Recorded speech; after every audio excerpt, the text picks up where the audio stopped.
وحشتوني وحشتوني وحشتوني. اخباركم ايه؟ وحشتوني جدا جدا جدا.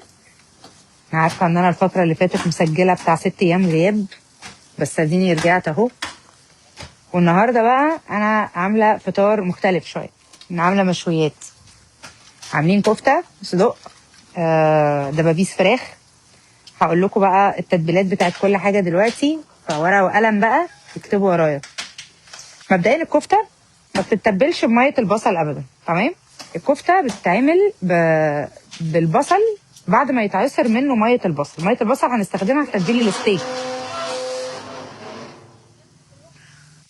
بتستخدم في تتبيل الستيك دي ميه البصل، تمام؟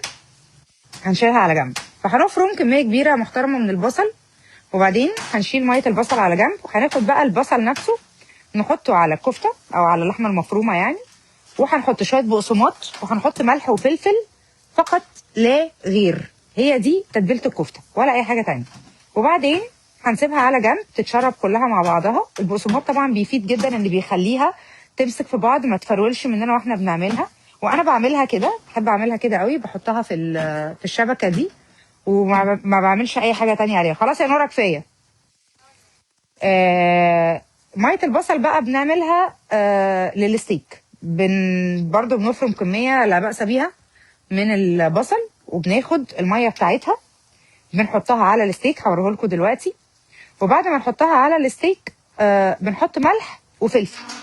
انا عارفه ان التتبيله تبان بسيطه، في ناس كتير بتحب تفتكس في موضوع الشوي ده، يقول لك نبشر طماطمايه ونعصر مش عارفه ايه ونحط 7 بهارات ورشه، مش مفيش الكلام ده خالص يا جماعه. التتبيله بتاعت المشويات الاسكندراني بتاعت جيمي والناس اللي على الترام دي بيعملوا سندوتشات جامده، دي التتبيله الوحيده اللي بيعملوها. الاسكندرانيه كلهم بيتبلوا كده، محدش بيتبل غير كده، وبتاكلوا احلى مشويات في الدنيا. بلس طبعا ان انتوا لو عندكم القدره انكم تعملوا الهاك بتاعه البوتاجاز دي، وتجيبوا طبق فويل كده وتقطعوا مكان شعلة البوتاجاز وتحطوا بعد كده فحم وتشووا في البيت على الفحم، هيبقى عظيم عظيم عظيم.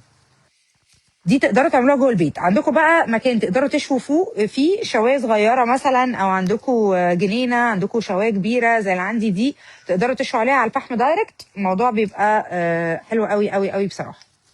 تمام. تتبيله الستيك زي ما قلت لكم اهي. الستيك بيتقطع من حته اسمها الانتركوت، اوكي؟ الانتركوت بتروحوا للجزار بتقولوا له يقطعوه رفيع قوي كده. بصوا حته اللحمه مش معديه 3 مللي تقريبا، عشان تستوي بسرعه وتبقى طعمها جوسي ولذيذه. فدي متبله بميه بصل ملح وفلفل فقط لا غير، تمام؟ الكفته زي ما قلت لكم. الفراخ بقى، دبابيس الفراخ متبله بشكل يعني ادفانسد شويه، لان انا بحب اعمل ميكس كده في التتبيله بيبقى مميز. بعصر ليمون، طماطم، بصل كتير، وبحط باربيكيو صوص ودبس رمان، واقلب كل ده في بعضه، تمام؟ واسيبهم بقى ايه 6 ساعات 5 ساعات مينيمم، علشان الفراخ ايه تشرب قوي التتبيله بتاعت الباربيكيو صوص مع دبس رمان مع الملح مع الفلفل. وما بحطش برضو اي اختراعات. الزياده بس في التتبيله بتاعه الفراخ المشويه دايما بتبقى الطماطم، لان لازم تاخد طماطم، بتبقى حلوه قوي لما بيتحط عليها طماطم في التتبيله. والكفته زي ما قلت لكم بيتحط عليها شويه بقسماط عشان تمسك ما تفرولش منكم على النار. الاكل ده بيتعمل جنبه ايه بقى؟ انا عملت طحينه بس، اوكي؟ عملت طحينه، سلطه خضراء، وجايبه عيش ابيض، لانه احيانا بنحب ناكل الكفته والستيك سندوتشات زي ما بيعملها جامي كده بتاع اسكندريه لو تعرفوه، العترام بيعملها كده، بيحط سلطه خضراء وطحينه وبيعمل سندوتشات في عيش ابيض. فانا جايبه النهارده برضو عيش ابيض، عشان اللي عايز ياكل مكرونه بالصلصه مع المشويات ياكل، واللي عايز ياكل عيش ابيض ياكل.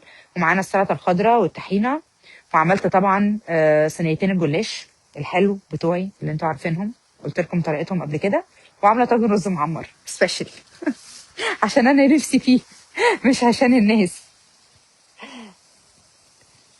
ايتن ايه المسلسل وحش السنه دي؟ والله بص يعني مش عارفه، السنه دي مسلسلات مش كتير حلوه الحمد لله، يعني ان احنا فلتنا. مسلسلنا كان لطيف والناس اتفرجت عليه وكان عاجبها، بس هي عامه انا شايفه كومنت من الناس كلها ان بيقولوا المسلسلات مش على هواهم قوي السنه دي. المهم احنا دلوقتي في لايف قبل الفطار، مالناش دعوه بالمسلسلات.